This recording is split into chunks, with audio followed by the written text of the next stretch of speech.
नमस्ते, सदावत्सले मातृभूमि। हम लोग चर्चा करने जा रहे हैं एक नया प्रकरण जिसमें पूरा राम जानकी मंदिर ही बेच दिया गया, कानपुर का है। और उस पर एक नोटिस इशू हुआ है एनिमी प्रॉपर्टी कस्टोडियन के द्वारा। मैं आपको बता दूं कि 1947 में जिस समय बंटवारा हुआ उस समय जो लोग पाकिस्तान चले गए तो उनकी प्रॉपर्टियां जो हिंदुस्तान में थी, क्योंकि पाकिस्तान तो हमने 10 लाख स्क्वायर किलोमीटर नया दे दिया, मतलब 42 लाख स्क्वायर किलोमीटर में से 10,38,000 स्क्वायर किलोमीटर का पाकिस्तान बना, जिसमें आज भी 8,88,000 किलोमीटर का लगभग पाकिस्तान है, जिसको आज पाकिस्तान कहते हैं। बाकी भूमि इस समय आप कह सकते हैं कि वो बांग्लादेश है, उस समय बना दिया गया।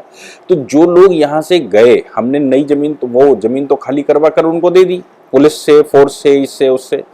मुसलमान जो यहाँ से गए उन्होंने मारा पीटा भी बहुत, लेकिन हिंदुस्तान में ऐसा नहीं हुआ। हिंदुस्तान में हमने कस्टोडियन ऑफ इवेक्यू प्रॉपर्टी बिठाया मुंबई में, उसके लिए इवेक्यू प्रॉपर्टी एक्ट बनाया। लेकिन वो प्रॉपर्टी जो एवेक्यू प्रॉपर्टी थी वो हिंदुस्तान की प्रॉपर्टी थी, उसको भारत के पास आना था। लेकिन जाते समय मुसलमानों ने, मैंने कई बार कहा है कि जाते समय मुसलमानों ने यहाँ पर या तो वक्फ बनाकर छोड़ गए या फिर अपने किसी भाई बंधु को बेच गए।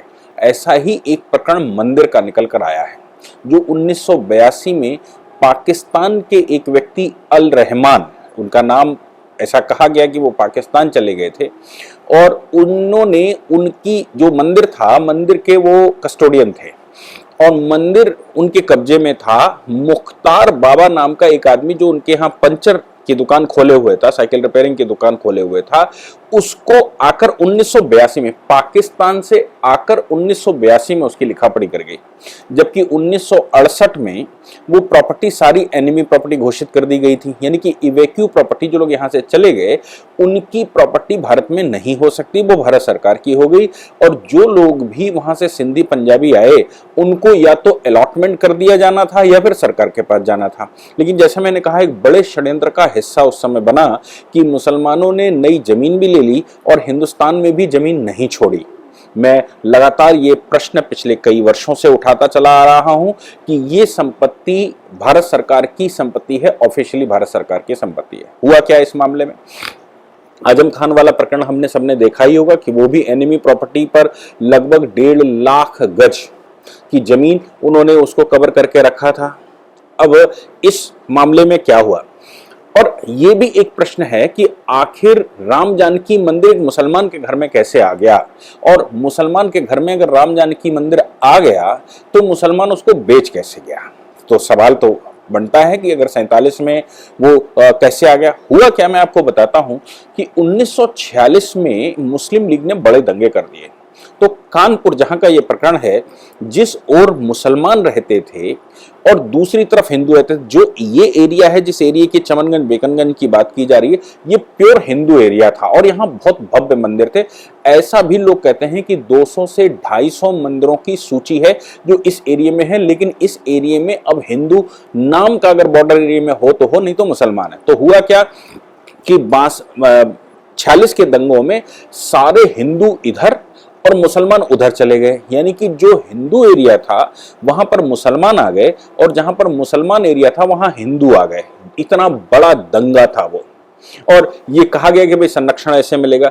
इसी प्रकरण में आपको याद होगा कि गणेश शंकर विद्यार्थी, जो कि जिनके नाम से गणेश शंकर विद्यार्थी देश के बड़े बहुत बड़े स्वतंत्रता संग्राम सेनानी थे, वो मुसलमानों को ले जा रहे थे इस एरिया से जहां पर अब हिंदू रहता है, हटिया वगैरह का क्षेत्र है, उनको ले जा रहे थे बेकनगंज साइड में। उस समय कुछ और नाम रहा होगा कि भाई आप लोग उस हिंदू एरिया में शिफ्ट हो जाओ। लोगों ने गणेश शंकर विद्यार्थी को कहा भी था कि देखिए मुस्लिमों को ले जाना ठीक नहीं है, मुसलमान वहां तलवार रखे बैठे हो। लेकिन उन्होंने कहा हम तो मुस्लिमों की महिलाओं को ही ले जा रहे हैं, इसलिए हम तो इनको बचाने के लिए ले जा रहे हैं, इनको उनके बीच में छोड़ आवे, क्योंकि इनके परिवार के लोग उधर जा चुके हैं और ये यहीं पर हैं। जब गणेश शंकर विद्यार्थी उन मुस्लिम महिलाओं को जो बुर्का पहने हुई थी उनको वहां छोड़ने गए तो ये कहा गया कि ये बताया जाता है कि मुसलमानों ने उनकी हत्या कर दी थी, जबकि वो मुसलमानों को ही बचाने गए थे और मुस्लिम एरिया जो अब नया मुस्लिम एरिया बन गया था हिंदू एरिया से, वहां चले गए। तो ऐसा कहा जाता है जो वहां मंदिर थे वो लोग भी जगह बदला, तो मंदिरों के पुजारी, सरकारी मंदिर मतलब बहुत भव्य मंदिर एंशिएंट काल से रहे होंगे, उन सभी को छोड़कर इधर आ गए। तो वहां जो लोग 46 में गए उन्होंने उस पर कब्जा कर लिया। इसलिए ये मंदिर, जिस राम जानकी मंदिर की बात कही जा रही है, मकान नंबर सहित उसका विवरण आ रहा है। इस मामले में ये जो 82, ये इस मामले में वो 46 में उनकी कस्टडी में आ गया होगा। वो माइग्रेट कर गए पाकिस्तान, जिन्होंने कब्जा कर लिया था। लेकिन यहां पर जैसा मैंने कहा कि एनिमी प्रॉपर्टी के मामले में यहां पर वो अपने भाई बंधुओं को ही कस्टडी दे गए। तो मंदिर जिसका कोई वारिस नहीं है, अब उस एरिया से सारे लोग निकल कर आ चुके हैं, वो मुसलमान के कब्जे में रहा, जो पाकिस्तान में रहने लगा था जाके। उसको बाकायदा पाकिस्तान से बुलाया गया और बुलाकर उससे 1982 में रजिस्ट्री करवाई गई। अब देखिए, जो नंबर है मकान का, उस नंबर की एक और खास बात है कि इस मकान नंबर पर जो टोटल उसका नंबर है, उसको ए और ओरिजिनल में बांट दिया गया। क्यों बांटा गया होगा, आप सोच सकते हैं कि उसकी रजिस्ट्री आसानी से हो सके।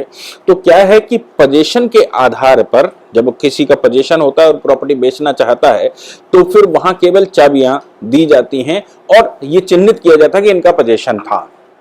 हमारे यहाँ की बड़ी समस्याएं हैं, क्योंकि जो रजिस्ट्री का डिपार्टमेंट है, वो अपने पास रिकॉर्ड रखता नहीं है। अब कब्जा किसका था, इसका रिकॉर्ड तो नगर निगम के पास बनता है। तो पूरे देश भर में ये सारे रिकॉर्ड उन नगर निगमों के पास होंगे जो 1947 से पहले नगर निगम थे। ये जो मामला है, इसमें 1947 से पहले नगर निगम ने इसमें राम जानकी मंदिर चढ़ा कर रखा हुआ है। और जब राम जानकी मंदिर इनकी प्रॉपर्टी पर चढ़ा हुआ है, ऐसा कहना है नगर निगम का कि 1927 से लेकर 1948 तक इस पर 99/14 बेकनगंज दर्ज है, जिस पर राम जानकी मंदिर, प्राचीन राम जानकी मंदिर दर्ज है। 1953 से 58 तक भी नगर निगम के जो पंचवर्षीय सर्वे होते हैं, उसमें 58 में 53 से 58 के बीच में पंचवर्षीय सर्वे जब हो रहा होगा, उसी दौरान इस एक 99/14 प्रॉपर्टी को दो हिस्सों में बांट दिया गया। अब नए नंबर मिले 99/14 और 99/14A। पूरी प्रॉपर्टी को 99/14A के नाम से बेच दिया गया। अब जो पंचर की दुकान वहां रखे हुए था, उसने वो खरीद लिया। उसके बच्चे आज की तारीख में उस पर काबिज हैं। ये एक समिति बनी हुई, कानपुर में एक समिति है, मुसलमान ही उसमें है, शत्रु संपत्ति संरक्षण संघर्ष समिति। उसमें कैसर जहां जी है। तो कैसर जहां ने ये समिति बनाकर डिस्ट्रिक्ट मजिस्ट्रेट के सामने उस समय एप्लीकेशन किया था और कहा था कि ये जो प्रॉपर्टी पर बैठे हुए हैं, ये एक्चुअली शत्रु संपत्ति है। डिस्ट्रिक्ट मजिस्ट्रेट ने एक कमीशन बनाया था। उस कमीशन ने जो भी गड़बड़ी की हो, गड़बड़ी करके कहा कि नहीं, ट्रांसफर वैलिड है। वो महिला लेकिन मानी नहीं। उन्होंने custodian of enemy property Mumbai को लिखा। उन्होंने उसके रिकॉर्ड्स नगर निगम से निकलवाए और नगर निगम ने जब ये बता दिया कि इस उक्त प्लॉट पर, जिस प्लॉट की बात हो रही है, इस प्लॉट पर या ये जो है वो ये राम जानकी मंदिर है और दर्ज है। और आज भी नगर निगम ये कहता है कि मेरे उसमें राम जानकी मंदिर दर्ज है, लेकिन 1953 से 58 के बीच में इसके 2 नंबर कर दिए गए और इन्हीं 2 नंबरों में कंफ्यूज करके प्रॉपर्टी बेची गई। प्रॉपर्टी पर custodian of enemy property colonel Sanjay ने नोटिस कर दिया और उन्होंने कहा भाई ये तो जब नगर निगम में दर्ज है और ये पेपर्स इसके मिलते हैं, पुराने पेपर हैं जहां पर ये कहा गया कि राम जानकी मंदिर है, तो आप मुझे ये बताइए इसकी मूर्तियां कहां चली गई और मूर्तियां कैसे बेची गई और कन्वर्ट करके उसको रहने के लिए घर कैसे बनाया गया।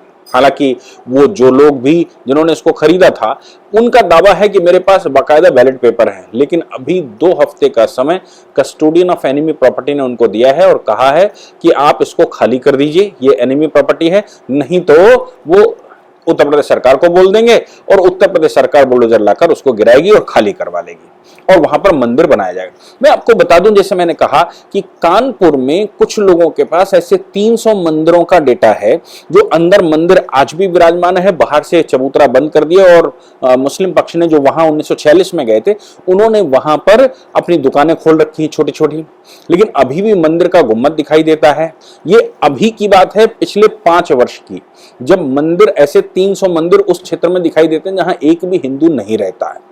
तो जैसे ही ये प्रकरण सामने आया, मुझे लगता है काशी का, बाबा विश्वनाथ का, या मैं कहूं मथुरा का, और कोर्ट ने सर्वे करवाने की बात कही तो उस क्षेत्र में हलचल बढ़ गई है और ऐसा कहा जा रहा है कि लोग अब उन मंदिरों को तोड़ने का प्रयास कर रहे हैं। राम जानकी मंदिर हालांकि वो पहले से गायब किया गया होगा, लेकिन राम जानकी मंदिर भी उसका ही एक इलस्ट्रेशन है। मैंने कई बार कहा है कि हम सब देश के सभी लोग, जैसे कैसर जहां जी पीछे पड़ी हुई हैं और उन्होंने संघर्ष समिति, एनिमी प्रॉपर्टी बचाओ संघर्ष समिति बना रखी है, ऐसी संघर्ष समितियां देश भर में बनाकर पुराने नगर निगम के कागज या फिर सर्वे जो जो उस समय बंदोबस्त हुए होंगे, उन बंदोबस्त के कागज सन 1946 से पहले के अगर आप निकालेंगे तो ये मैंने बारंबार कहा है कि 5 से 6 लाख स्क्वायर किलोमीटर जमीन हिंदुस्तान के अंदर ऐसी मिलेगी जो कि भारत से माइग्रेट किए मुसलमानों के नाम दर्ज थी और गलत तरीके से वो यहां पर कब्जा कर लिया गया। मैंने कहा भी था, मैंने बताया है कि बड़ा गेम है। अब चूंकि प्रकरण खोलने लगे हैं, सरकारें समविचार बैठी हुई हैं, राज्य सरकारें भी, केंद्र सरकारें भी। मैं आपको बताऊं 2012 में ऑनरेबल सुप्रीम कोर्ट ने एक आदेश दिया था, उस आदेश के अनुसार सर्वे होना था। 2016 में केंद्र सरकार ने राज्य सरकारों से कहा कि इन पर सर्वे करिए। 2015-16 में अखिलेश यहां पर बैठे हुए थे और ये मानकर चलिए जो बड़ा क्षेत्र था जहां से पाकिस्तान बड़ी संख्या में लोग चले गए थे, उस क्षेत्र में एक भी कस्टोडियन प्रॉपर्टी, एक भी एनिमी प्रॉपर्टी दर्ज नहीं करवाएगी। जैसे मैं बात कहूं उत्तर प्रदेश में इटावा, जहां मुलायम सिंह स्वयं जन्म लिया, वहां से कोई मुसलमान नहीं गया, ऐसा उनका कहना है। फर्रुखाबाद, जहां से मोहम्मद शाह बंगश का शासन था, उन्होंने ऐतिहासिक नगरी शिव की नगरी को तोड़कर वहां पर यह शासन शुरू किया था।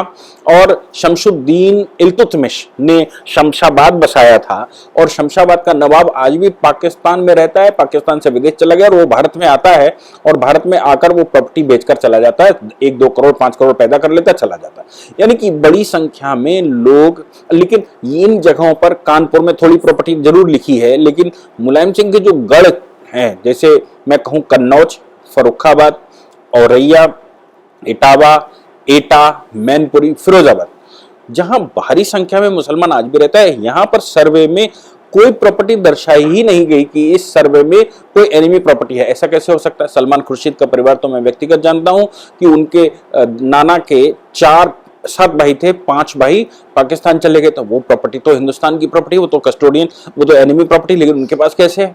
ऐसे देश में बड़ी संख्या में प्रॉपर्टियां हैं। मैं आपको ध्यान दिला दूं, सरकारें और कोर्ट इन पर सब आदेश कर चुके हैं। एनिमी प्रॉपर्टी भारत सरकार की प्रॉपर्टी, इन प्रॉपर्टी को अगर बचाना है तो हम सबको चाहिए कि नगर निगम से या जो बंदोबस्त तहसील में रहता है या जो डॉक्यूमेंट्स रहते हैं, उन डॉक्यूमेंट्स निकालकर custodian of enemy property Mumbai को आप दीजिए। वो अगर उनको समझ में आता है, पहले हम नोटिस करेंगे, दोनों को बुलाएंगे, बात करेंगे। अगर उनको ये समझ में आता है ये एनिमी प्रॉपर्टी है तो उस प्रॉपर्टी को कब्जा आसानी से कर सकते हैं, उनको हटाया जा सकता है। एक बड़ा गेम जिसमें मंदिरों को भी नहीं छोड़ा गया। मैं आह्वान पूरे देश से करता हूं कि आप सभी लोग इसमें सहयोग करेंगे ताकि देश में लॉ एंड ऑर्डर की व्यवस्था न बिगड़े और देश में जो 47 में गलत हुआ वो सब सही किया जा सके। जय हिंद, जय भारत, वंदे मातरम।